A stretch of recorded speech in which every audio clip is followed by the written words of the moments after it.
broadcasting on Star Worldwide Networks. It's Two Small Biz Guys. And now, here are your hosts, Zen Benefiel and Ray Silverstein. Yeah, we're looking at each other with a stupor on our faces. Wait a second. Speak for yourself now. I said we. How do you spell stupor, if you would help me out? It's an S-T-U-P-O-R. Oh, okay. And speaking of spelling, it's Two Small Biz Guys. That's twosmallbizguys.com. Check out the website. We've got plenty of material there to download for free as well. Great business topics, and one of them today is going to be about fatal errors managers make. Right. But when you go back to our website, make sure it's the number 2, because we were talking about spelling before. Correct. You can't spell a number. That's, N-U-M-B-E-R. I can spell that. Yeah, you can spell a number. Yeah. T-W-O. Yeah. 2. But this is... But you don't... Right, you can spell it, but you don't punch it in as a 2. This is an But American. people do that. Yeah. This is They do a lot of things. There's a lot of do-do that people do. Number 2. Yeah. Okay. But remember, this is Gotcha. a number 2. Okay. Uh-oh, here we go. Back to managers. Speaking of fatal errors. Yeah, that was one. Yeah. Poo-poo, caca, doo-doo, and the good old number 2. Yeah. Okay. So we're going to be talking about this book, and originally the author is a W, not George, Stephen Brown. And it's an older book. It was published originally back in 1985, I believe, and It's had several revisions. And nonetheless, it has critical information that every small business owner can really benefit by. Well, he has some very interesting observations. And like one of his observations is management is thinking, not doing a job. So what are your thoughts about that? A lot of people get so involved and they say what they're doing rather than thinking. And his observation is that a manager's job is to really think. Well, yes and no. I think a manager's job is to simply be a manager first. What is a manager first? A manager observes, helps to organize, empowers, provides tools, gives their employees the freedom to, now this is good managers in my opinion, gives their employees the freedom to do the best that they can without impeding their progress. Okay, but most of those things you cited are the act of doing. And so a manager's job, from my perspective, is really to get people... I'm not so sure it's a doing. I think it's a being, because most of those things, when you empower people to go do, it's the people that are doing. It's the manager that's just being there. Well, but you were saying... And allowing that to take place. Okay, but the aspect is that the manager's job is to get people to achieve results. It's a team effort or individual effort, but to achieve results that are for the organization that they're being involved with. Absolutely.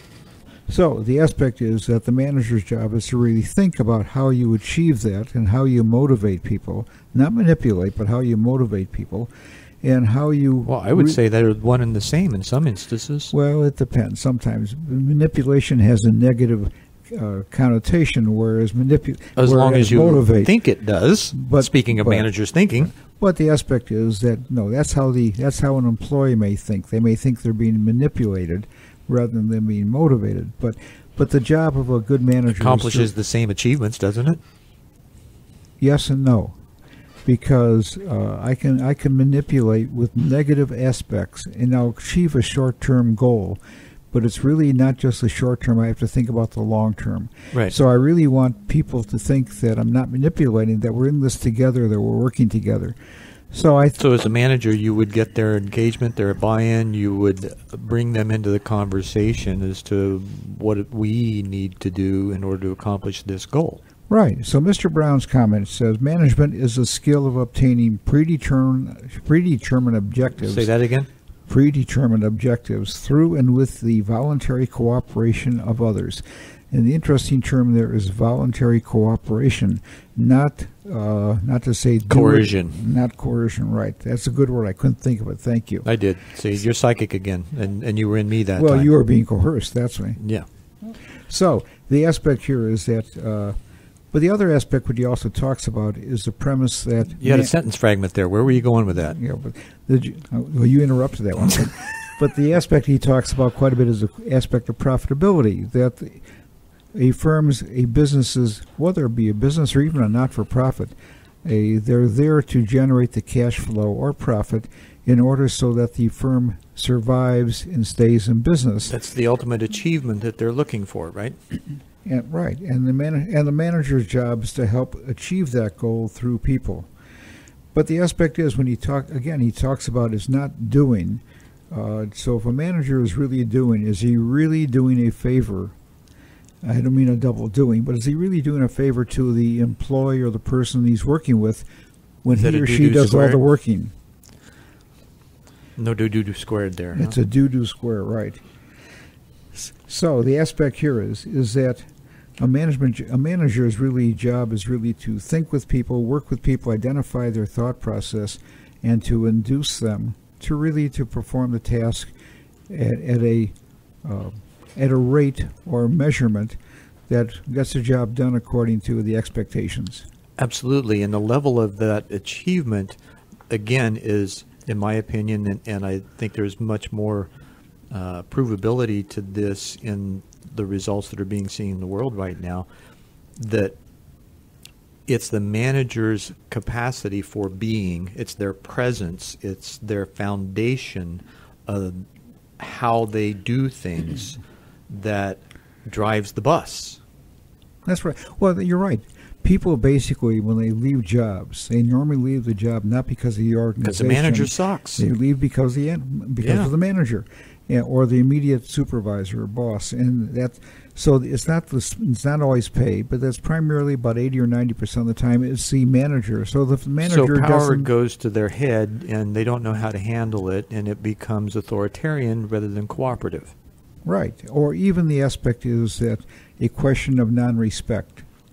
Because it's not always a question of whether authoritarian, it's whether the employees or the person really respect the manager. I got no respect. That's right. Rodney. I can see now. Yeah. Well, you can see now? You got your glasses on? So if you're going to be Rocky, are you going to run out of here, or are you just going to continue the conversation? That was Rodney. I'll be in here. Rocky flies. Rocky flies. Yeah, he doesn't squirrel around. Oh, my God. Okay. I didn't know which one. I thought you were Bull Moose, but I didn't know who you were referring to. Here we go. Yeah, help me, Mr. Wizard. You're back before my time. Okay, so we're looking at really I think where we're heading with this, we're talking about fatal errors, is the managers who miss the boat on that. They refuse to accept personal responsibility and accountability for their being, right? For their foundation, for their character, for their personality, for their ability to motivate and empower their employees. Right. So you're going back to the aspect of respect, because they don't have the respect of the individual. That's RESPECT. Yeah, they're not going to really want to work for them or perform. The author's, one of his surveys or studies states that companies fail primarily because managers fail. I'm getting so choked up over this. And when managers fail, it is not because they cannot master numbers, but because they try to master people and manipulate them or ignore them. So actually, when managers fail, the organization fails or the activity fails. And it's the manager's job to really achieve success through people and working with people and to motivate the people to really get there. And here's where we cross over into leadership, where the manager's capacity, their own personal leadership, is not to the state of being that it needs to be in order to lead the employees in a managerial way that's effective. Right. That's right on. I agree.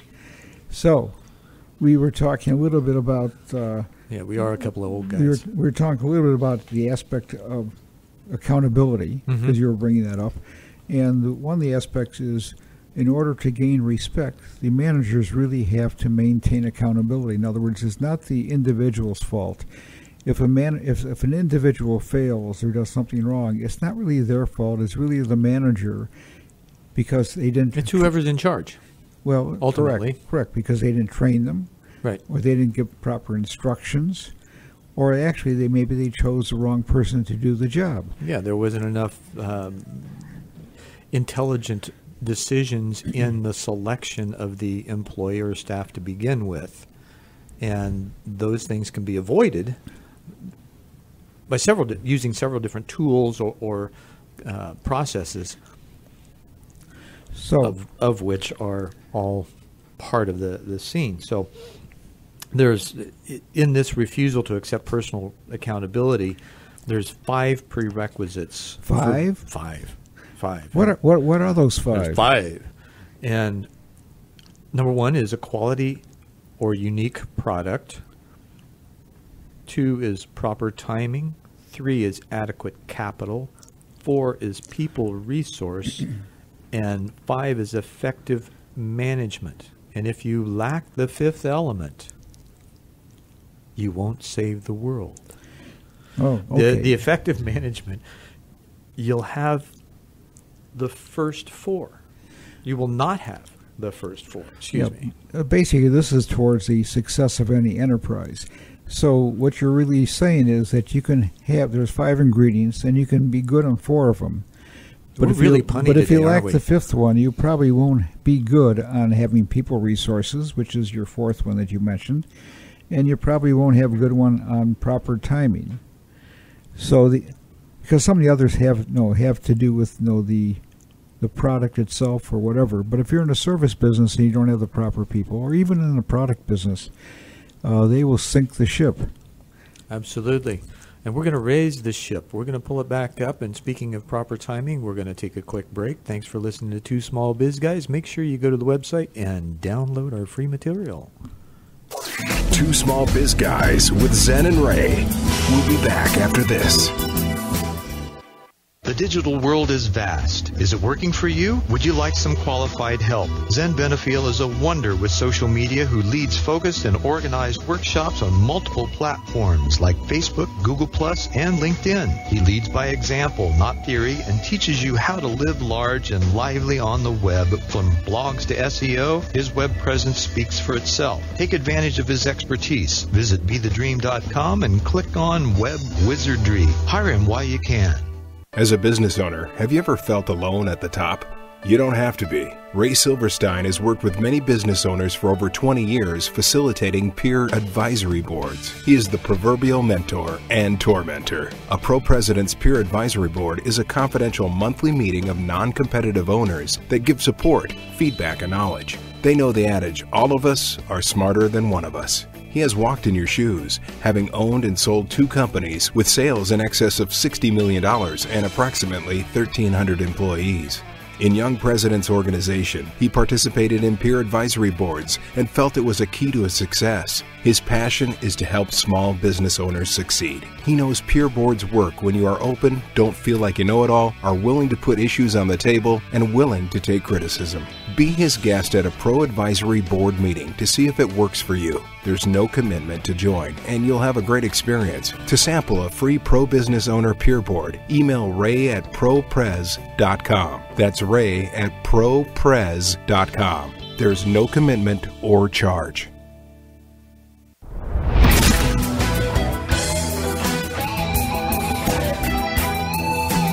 You're listening to Two Small Biz Guys. Now, back to your hosts, Zen Benefiel and Ray Silverstein. You know, it really isn't good to buck buck the system. I can't repeat what you just said. My lips I don't wouldn't move even that try. quickly. But I got so tongue-tied with that. I was really going to be trying to trying to be slick. Okay, we need to get a tongue zipper or something like that. Yeah. But we were talking about the aspect of personal accountability. And Zip it up, bucko. And if you recall, a couple of months ago, I think, we were talking about a book called Extreme Ownership, which is written by Navy SEALs, talking about the Navy SEAL training, where in that activity, each SEAL has to take extreme ownership. Yeah, I know you're thinking seal the deal there, right? That's right. They have to seal the deal, and they don't flap their or whatever. But the aspect leave that one alone. Okay, but the aspect is they take extreme ownership and extreme accountability for the responsibility of the task. So they can't. Absolutely. So as Harry Truman said years ago, the buck stops here. So here are the And if you don't stop the buck, it stops you. Right. So basically, each person has to feel that the buck stops with them, and they have responsibility to get the task done. And if a task isn't done right, then the question is always why. And it's not the individual's fault. You have to really think about, okay, what can you do to improve the performance? I was just going to ask that question. As a manager, what can you do to improve the performance? How do you get your employees to take that kind of attitude? What are the kinds of actions, the behaviors, the motivation, the words, the leadership? Well, that's also, I think, a question of training, but it's also the aspect of getting the managers to understand that they have to use these in a positive tool. I mean, we talked about when something doesn't succeed right, how can I learn from this experience so we can work together and get something done better? So do you think that a manager who rolls up his sleeves and gets in and actually demonstrates by doing is more effective than one who stands on the outskirts and gives direction?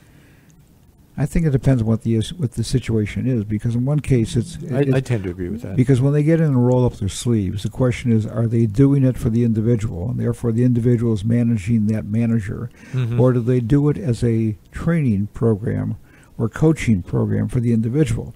So I think it really depends upon what is the goal at that time. If the goal is just to get Which it goes done, back to the manager's thinking, right, and looking ahead and what his strategy is to implement those concepts within the organization. right. So the manager is really going back to the first pair. Our first section of the show is the manager is really a thinker and not a doer. And by thinking, the aspect is, what are the ramifications? What is the outcome I want to really achieve? So many times people criticize individuals when they sit there, they see them sitting there thinking rather than doing.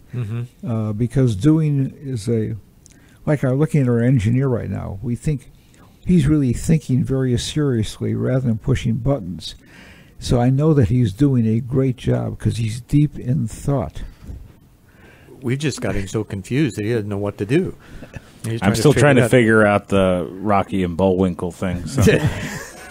That's another Wayback Machine. So am I. So we're going to fly into this one. Essentially, there are two actions in life: performance and excuses. Right. Okay. Now, I even take it a little further, and this material is not the author's; it's my own.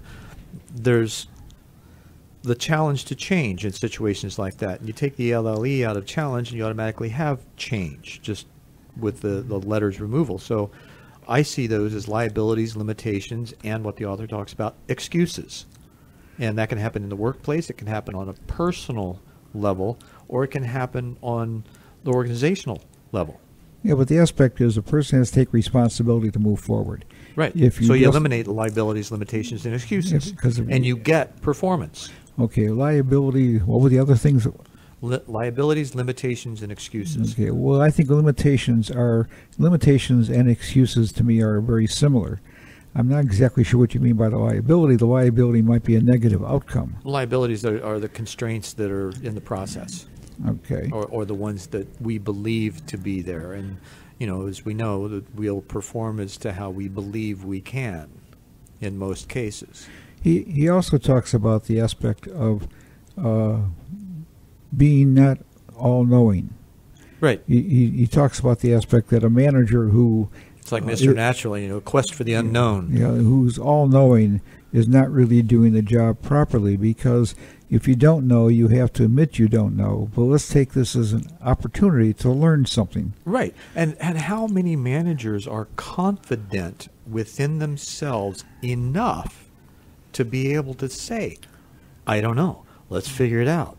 Okay, but the key there is not how many. The key is, in a business situation, you want that type of manager. Absolutely. So the question is, how do you find, select, motivate, and train and educate individuals to take that? Now they have to have that. That has to be part of their basic DNA. Oh, right. It has to be within their skill set to begin with, or at least the indications of it. The attitude. Right. The attitude's trainable. So the aspect here is that The aptitude is so management also has to take a position with managers that if something screws up, it's not the end of the world. And this aspect is that we're this human. is We make mistakes. This is a learning opportunity. Right. Yeah, we're very human. We make a lot of mistakes. sure, and which means we learn a lot. See, I tell people all the time to err is human, to forgive is divine, and I give them the opportunity to be divine. Absolutely, impeccably so. So Many mistakes. That was a line I developed. It gives me a lot of leeway. Sure. At least I think so. Hey, that's my middle name. What, leeway? Yeah. He talks about a formula, what he calls the failure formula. People fail in direct proportion to their willingness to accept socially accepted excuses for failure. Wow. Wow. What do you? It's basically the level of your performance is determined by who you hang around with. Right. And their ability to not just socialize, but the acceptable behavior. I look around in a lot of different situations that I've been involved with, consulting I've done, coaching I've done, partnering trainings, things like that. There's a lot of acceptable behavior that really inhibits the productivity. Yeah. One of my father's lines used to be, "Tell me who you go with, and I'll tell you who you are." Right. Which is somewhat similar in the aspect as to who you hang out with and who you believe. Yeah, mine used to say, hang out with people that challenge you. Your father was a sword fighter, I take it. Yep. But the aspect is, he was a Knights Templar, so okay. Yes, he was. So you want to have people challenge you, so you move your skill sets up, right, by accepting the challenge. Raise the bar all the time. So the aspect there is that in order to do that, he talks about the premise that you also have to have a high self-esteem, willing to accept a challenge, and not be afraid of failure. So absolutely, failure is a stepping stone in that case, and it's the viewpoint. It's how we see that process, what we go through, the hard knocks, school, and other things that we eventually come to terms with. Oh, okay, I can learn from this. There's a challenge here. There's an opportunity. There's a reward at the end of that, because now I know I can handle that challenge and figure out how to get through it, not only, bless you, with the help of others, but just with the ability to ask for help too. So our emotional our engineer it goes into the EQ. Our engineer just had an emotional moment from all that education or it could be just dust. I mean, one of the two. We've been dusting a lot of stuff off here. Here, let me get your thoughts on this. I think it's an interesting quote. The author states, "People have been trained to resist our leadership. The only chance we have of penetrating this barrier of communication, of overcoming this resistance to our leadership, is effective management on a daily basis." Now, do you think people really are trained to resist leadership? I mean, I think it's an interesting comment. So it means that whenever anybody comes into I our think the organization, perception is, I don't want to be told what to do, and that's how they see leadership. Being told what to do. Yeah, but a lot of people like to be told what to do, because that way they don't make an error. That's the interesting paradox in it all. They refuse to, they don't want to be told what to do, but they want to be told what to do. But when you go into a personality assessment type thing, right? The dominant type. Now, managers aren't necessarily that way on an employee level. But the dominant individual doesn't want to be told what to do. If you tell them what to do, they want to tell you go fly a kite. Right. But 50% of the population who are in the support category, right? They basically like to follow the rules of the road, and therefore they like to be told what to do. Mm-hmm. So the aspect is that. But the majority of them are S's, right? Those are the people who really want to follow the rules of the road. They don't. In other words, if you give them a piece of paper and you say color within the paper, they would do it. The ones who want to color outside the paper because they don't want to be restricted are the ones who don't want to be told what to do. I can cite that from experience. I don't like to. When I was in grammar school, they used to give me a piece of paper in 4 quadrants, and I could never understand why I had to paint a picture in 1 quadrant only. Must have been an expansive thought process. Sure. Or being a bad artist, one or the other. I'm not sure which. You just like to scribble. Well, that too. But the aspect is, I think it's interesting. He says people are trained to resist our leadership. So that means that everybody comes in with a negative attitude? Well, I'm going to take it out of the business realm for just a moment and look at on a political scale. Not necessarily that I'm not going to put it into a specific time frame, but we want to be taken care of, and at the same time we resist the things that are necessary in order for that to happen. So on the business level, then that equates to we resist being told, or the organization and having to fit into a structure and having to be led to do certain things, and at the same time we want to be taken care of in that structure and do what we're best capable and able to do. Okay, so taking that in mind, so how do you best approach an individual so that they will accept this leadership? I think you best approach them by, first of all, giving them the opportunity to have a say. You create a conversation. You know, the greatest achievements are made through developing positive and powerful relationships. Okay, so right? you need honesty, you need integrity, you need a dialogue, and you need authenticity.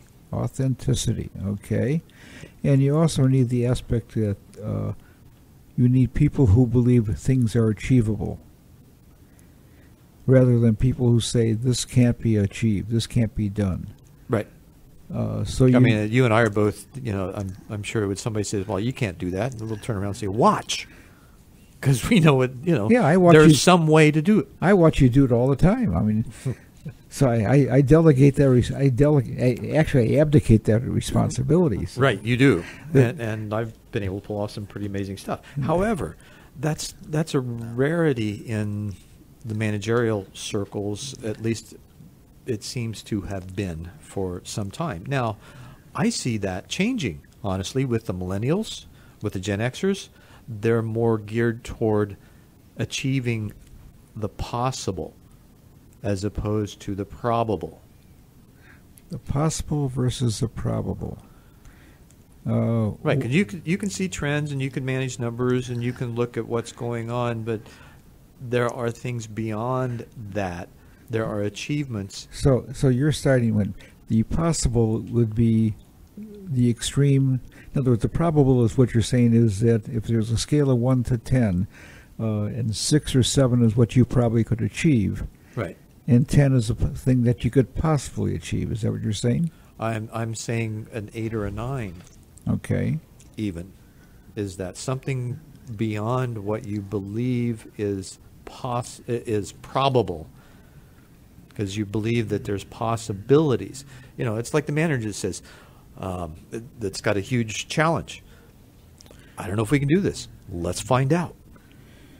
So the aspect is that in order to do this, there has to be the aspect of accountability. Mm-hmm. Because we're tying back into the subject of accountability. Right. So I have to have a belief system. I have to be taking responsibility for it. So therefore I'm accountable in achieving this probable and also the possibility of achieving the possible. And this is where paradigm shifts and belief systems take place in order for those achievements to happen. Because once you've done it, you've got to accept that you've done it. Right? And now, is that repeatable? Probably. Okay, so many times what we're talking about, and we'll be talking about a little bit more, is the training aspect of how you get people to be able to achieve the possible. Right. And you bring that back into being able to translate, keeping track of how you did something and documentation, whether it's video, written, or whatever, or just the words, the telling of stories. Speaking of telling of stories, we're going to listen to a couple of stories here for just a moment. We're going to take a break, and again, check out the website, twosmallbizguys.com. Download the free material there. There's plenty available, and thanks for listening. We'll be right back with you. And you'll be overwhelmed. Two Small Biz Guys with Zen and Ray. We'll be back after this. Hi, I'm I'm Zen Benefiel with Be the Dream Transformational Life Coaching and Professional Services at BeTheDream.com. Our mission? To provide leading-edge transformational personal and business development services. Our services include life coaching, enterprise coaching, partnering facilitations, and possibilities coagulating. We've been in business since 1988. In times of massive change, you need someone who can help you adjust and transform. I can meet that challenge with you, offering a stellar skill set from serving individuals and companies for over 20 years. I invite you to peruse BeTheDream.com and put me to the test. Fill out the coaching assessment survey and give me a call. The first call is free, and you can find out if I'm what you are looking for in a coach, consultant, or service provider. Call 480-633-7179. Let your dreams mold future realities. BeTheDream.com. Business owners want to call their own shots, make appropriate income, and control their destiny. Our passion is to help you achieve your goals. A Pro Peer Advisory Board is just the thing. It's a confidential monthly meeting of non-competitive owners facilitated by a pro who has walked in your shoes. He's your mentor and tormentor, moving you ahead. When you have issues or opportunities keeping you awake, where do you get help? Pro Boards give support and non-biased feedback from your peers. To sample a free Pro President's Board meeting, email ray@propres.com. There's no commitment or charge. Email ray@propres.com.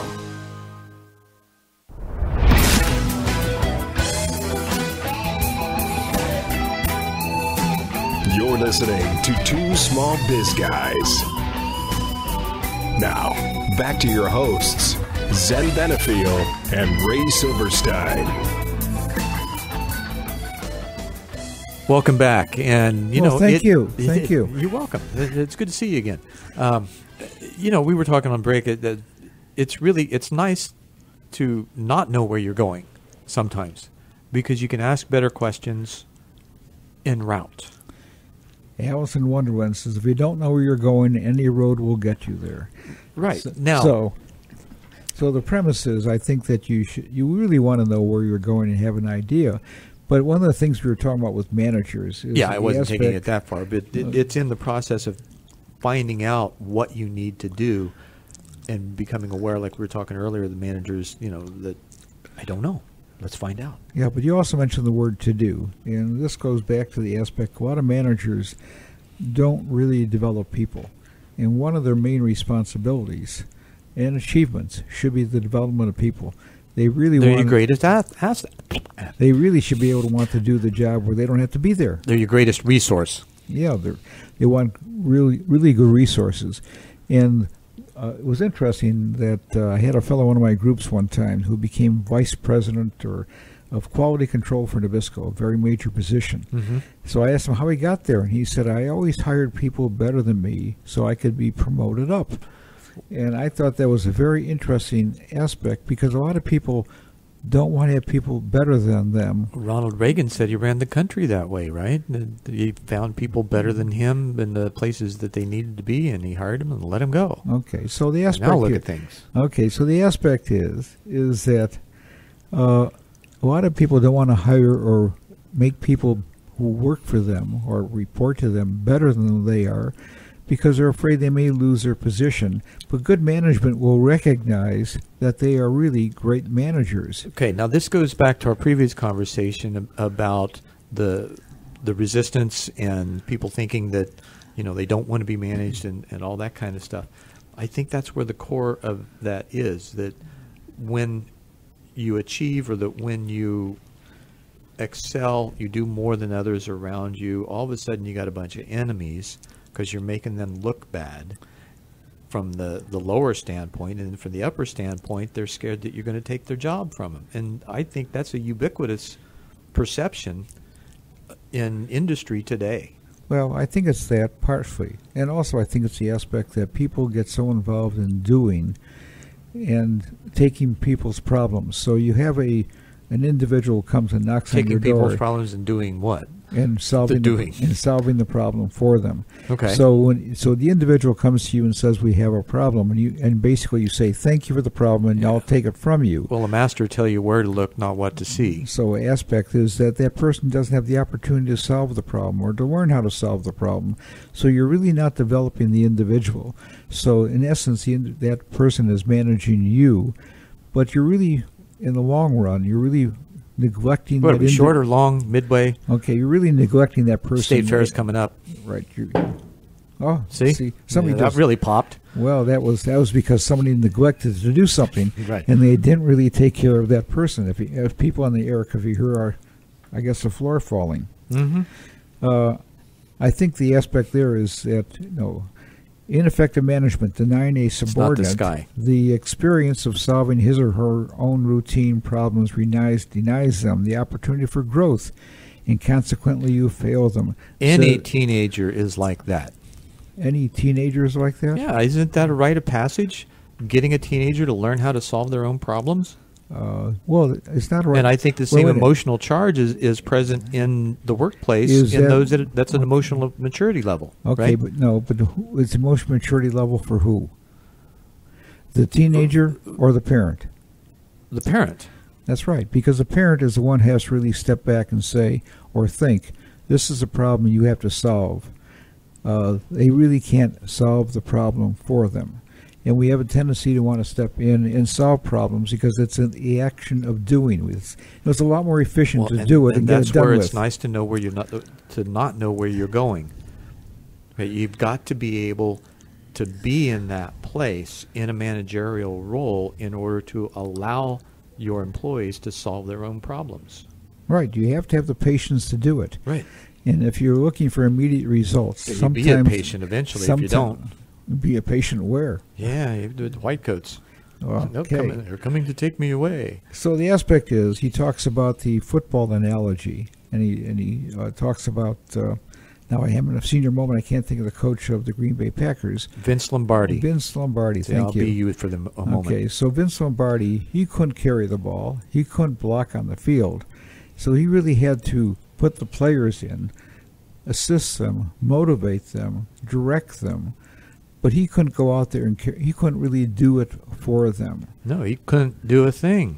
So really you have to think about a manager is really a coach and is not the player, is not the doer. And that's where it goes back to the discussion we started at the very beginning about the manager is really a thinking activity rather than a doing activity. Mm-hmm. So a fatal error of managers is not to develop your people.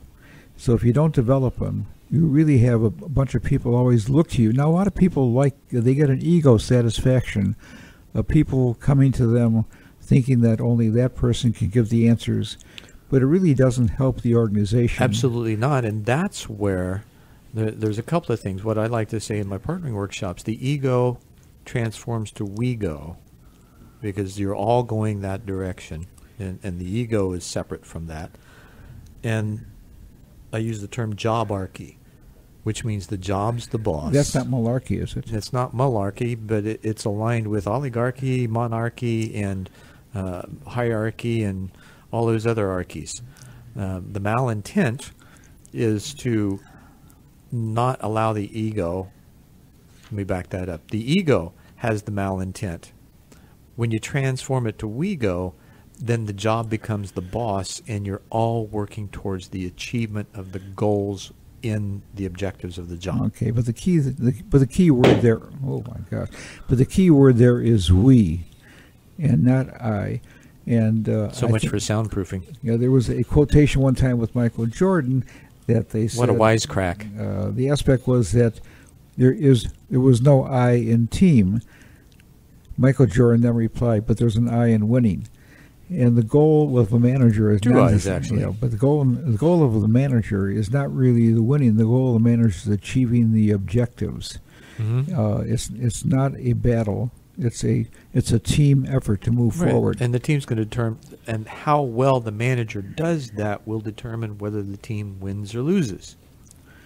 Right. So the manager's job, or how. So better yet, on the job, how well they win. So the manager's job... As long as the business is opening, they're winning. Okay, so manager's job is to help identify problems of the employee and also give whatever guidance is necessary for the employee to possibly get there, which also takes us to the aspect of training. And the author has a very interesting point of view. He states that all new people, when they're employed by a company, are incompetent. And then he goes on to say, if newcomers have never worked in your particular business area, they are really incompetent. So I think it's kind of interesting. There's a lot of isn't people, that where you look for attitude, not aptitude? Well, some people do, but I mean, some people say they want to hire aptitude, but a lot of people also say, I only want to hire experienced people because I don't want to go through the training process. And what happens is they really hire people who are not trained in their particular area. They don't know their policies. They don't know the procedures. They might be, exactly. They come from someplace else in the same industry and maybe a similar position, but each company has their own culture. Correct. And also each company has its own way of, aside from culture, their own way of doing things. And sometimes which works I think that's part of culture, don't you? I mean, well, it could be. Ultimately. But sometimes what works in one environment doesn't work in another. So the question is, how can you train people into the environment? Now, he talks about the aspect of knowledge and training. And a lot of people get involved with, we had a gentleman this morning, one of my meetings, we were talking about on-the-job training. When he brought him in, he said in the sales position, he would go out and he would never say a word while the person was making the presentation because he wanted to see what errors that they would make so that they could talk about this in the future and after the meeting was over. Well, think what interruptions during a presentation with a new hire would do to their confidence level. You would destroy it. Well, I get interrupted when we do the show, and I'm not destroyed yet. Yeah, well, you and I are used to mutual destruction. Mutual destruction. Oh, my God. That really sounds serious. But the aspect is a lot of companies really don't allocate monies or time to training. They're more interested in the doing, rather than into the intellectual, maybe intellectual, but in the action of actually getting people to be better performers. Right. Now, I was on the board of directors for then the American Society for Training and Development here in Phoenix and went to a leadership conference in D.C., actually Crystal City, and that was one of the things that was mentioned is that there's this capacity for I totally lost my thought, for the training and development. We have to train you on that now. Oh, my God. Talk about senior moments. We're going to have one as we go to break here because I got to collect my thoughts. Thanks for listening. Make sure you download the stuff on the website, and we'll be right back with Two Small Biz Guys. Two Small Biz Guys with Zen and Ray. We'll be back after this. Business owners want to call their own shots, make appropriate income, and control their destiny. Our passion is to help you achieve your goals. A Pro Peer Advisory Board is just the thing. It's a confidential monthly meeting of non-competitive owners facilitated by a pro who has walked in your shoes. He's your mentor and tormentor, moving you ahead.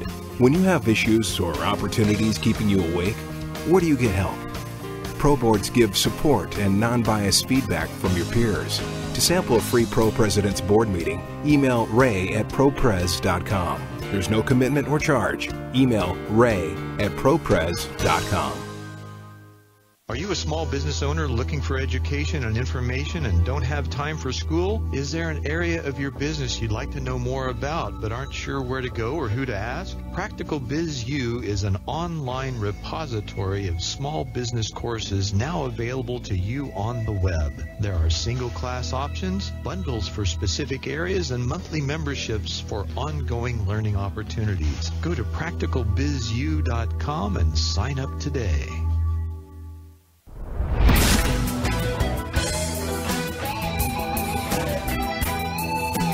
You're listening to Two Small Biz Guys. Now, back to your hosts, Zen Benefiel and Ray Silverstein. I want to hear what you had on your mind. Well, I think part of having a senior moment is getting caught up in the story and forgetting what your point was going to be. So my point was going to be that in this leadership training, I had met an individual, and of course, a lot of these folks were in the HR departments and training and development around the country and around the world. This is the world's largest training and development organization, talent development, if you will. And in the downswing, when the economy took a dive, the first thing that happened was a lot of these HR training and development positions were eliminated. Specifically, I met a guy from that worked for the hotel, one of the largest hotels in Vegas. Mm-hmm. Had 26 training and development people on staff. And within 2 years' time, they had 2. Well, actually, there are. It's a little bit different topic, but you get into 2 areas that got cut right away. One is marketing, not sales, but marketing, right. and the other is training, because neither of them bring instantaneous results. They bring longer-term results. So the question you get involved with is, where is a company, if they're in a survival mode, you only think very short term. Right. If you're not in a survival mode, you have to think longer term. And studies have shown, for example, on the marketing side, Studies have shown that the companies that invest in marketing in a downturn, when the economy comes out of it, they grow much faster than their competition who cut back. And I'm assuming that the same thing would be true in training, because your people are able to function and perform at a much higher level. Absolutely. So, they're better trained. You've got better people, so that when things do pick up, they can do more because they've been trained better to do so. So I'm glad you have that thought, because we're going to talk about standards. And since you talked about performance and output and productivity... Is there any such thing as SITRDs? Who? What was that? If there's standards, are there SITRDs? I missed that one. Yeah. I got it. Don't worry about it. You didn't miss anything. Well, I figured if I didn't catch it, I didn't miss the thing anyway. Yeah. I mean, mine are always good, but... Well, I don't know about that. Yeah, you know, sometimes I get out there. It's not in the eyes of the beholder; it's in the eyes of the one who states it. So mine are always good, but I always thought it was in the my standard, dots of the eyes. My standard is very high. So one of the aspects is that a lot of companies, I think this is one of the biggest things that managers do not do, is that they don't set standards, and standards can be anywhere from dress to performance to timeliness. They might have informal standards. It's interesting. A lot of small businesses, for example, don't have a job description. If you ask the person, if the employee were to ask them, what is the expectation of me? How do I know if I'm doing a good job? The company can't really define what is a good job to them. And I think it's really a necessity. Now, the author states that people who set standards will attract a higher caliber of person, because people want to be able to perform and know they're doing a good job. You can't monitor it if you don't measure it. Well, the term is you can't manage it if you don't measure it, is the term. But maybe that's true. You can't monitor it, but you can't monitor it if you don't monitor it. You can't measure it. That's true. This is right. So the aspect that was translated. So the aspect is that when you have positions. Why do managers have a reluctance to want to set standards? Whether it be because then they have to meet them. Okay, so if we talked about the aspect of responsibility at the very beginning, if people don't set standards and they don't want to meet them, it means that they don't really want to take responsibility. Right. Now, on the flip side, you look for high performance, high achievers. I'm not so sure that I'm either, but I've always held my own accountability and standards in attempting to do more every time I repeated something. So when you achieve their standard, you give yourself an attaboy? There was a certain level of confidence that rose because of that, and I guess when you feel good about something. Yeah. When you set a goal and you achieve it, or you set a standard and you're able to make it, then there's a certain quality of the experience that is unlike any other.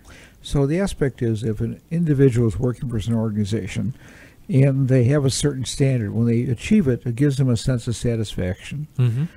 But if they don't have any standard, they don't know if they're doing a good job or bad job. In their mind, they might be doing a great job. And in the company's mind, they might be doing a very poor job, because Right. nobody has really talked about what is expected. No one has Key really, feature, nobody's talked about the conversations that need to take place in order to determine collaboratively what expectations are, what acceptable levels of attainment are, the objectives, the results that are expected.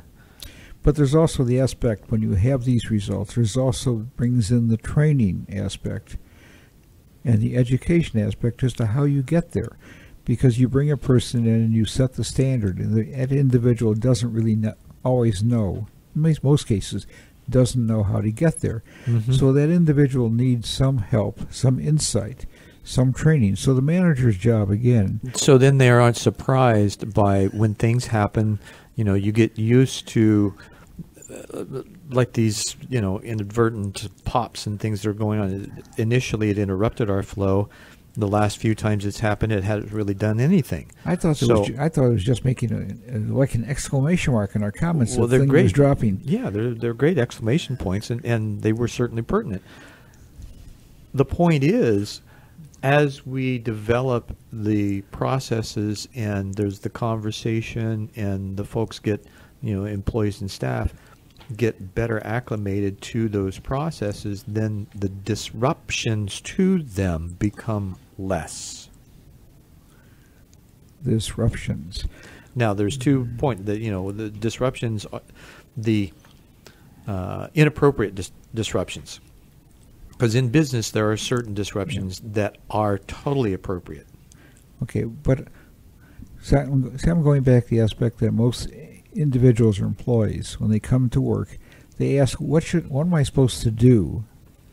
They don't say, what am I supposed to achieve? What am I supposed to accomplish? Right. And really, in a business environment, it's achievement. Yeah, and what's my list of to-dos for today? It's right. And I told you the story about, my father used to, when he was partially retired, he used to call me every day and say, Ray, what did you do today? And then one day he said, what did you accomplish? That was a completely different just experience. Kind of went, I don't know. Well, I needed you around to do that, because I can't quite do that. But, Give me a B. Give me another B. but the aspect I'll is give you a that, lot of Bs. but a lot of managers who are really not in the That's a B-ing. in the higher level of being a great manager get involved in the aspect that they don't really know what the accomplishments are. Right. And they have to know what the accomplishment should be, and how. And the other aspect is who sets the accomplishments, and the manager should really know who's going to set these expectations. And, the performance levels, you've got to be able to track performance. And there's 4 major areas, according to the author: quantity, quality, timeliness, and cost. Quantity being the most common method of measuring performance. Quality is the measurement of the quality standpoint, include at least 2 factors: errors in appearance, and timeliness, where the meeting deadlines, on-time shipments, absenteeism, and then cost, most often related to the basic 3 M's of management: men, money, and materials. You did that very well. Thank you. But the aspect is you also get involved in certain positions. No, they talk about line positions and staff Prone, positions. standing. No. But the aspect, you're Sideways, very good. yeah. Sideways, laying down. But the aspect is there's what they call line positions and staff positions. Right. In a lot of staff positions, the objectives are much more subjective as to measurements. Although, again, this It morning depends on your positioning. we had a lying down again or standing. We were talking this morning about a person who had a controller, and he was asking about how you set standards for a controller. And some of the measurements we talked about is, do you pay the bills timely? Where are your collections? Do you collect on a timely basis? What are your average days outstanding collections? If your auditors or accountants come in, how many adjustments do they make at the end of the year? I mean, there are ways to measure this. Do you get the budget done on time? Is the budget realistic? There are ways in even staff positions that you can do this, but you have to think about them. They're Right, just not and always you've gotta obvious. You've got to know whether your critical See, path. I told you, I just made an exclamation with this. Absolutely, I should note that. That's such notoriety. And so to avoid That overwhelmed you, I can see. You were speechless for a moment. I was, which is rare. To avoid this fatal error, you've got to set and clearly communicate reasonable, honest, mutually agreed upon standards for your employees and see that everyone, including you, abides by them. Okay, so very quickly, you need to set what they call SMART goals or SMART standards, which means the S means specific, the M is measurable, the A is achievable, the R is reasonable, and the T is timely. And with that timely comment, we're going to close the show, and we thank you for listening to this edition of Two Small Biz Guys. Hope you enjoyed it. We sure did. And such popping moments we had that they were just robust. And we hope you pop. And make sure you visit the website, say hi, download a few things, and help your business grow. Thanks for listening. We'll see you next time.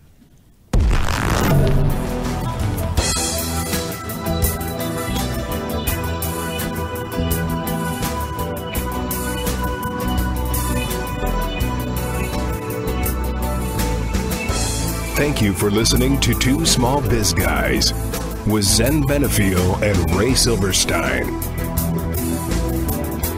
You can hear Two Small Biz Guys live every Wednesday at noon or catch their show on demand anytime 24/7 right here on StarWorldWideNetworks.com.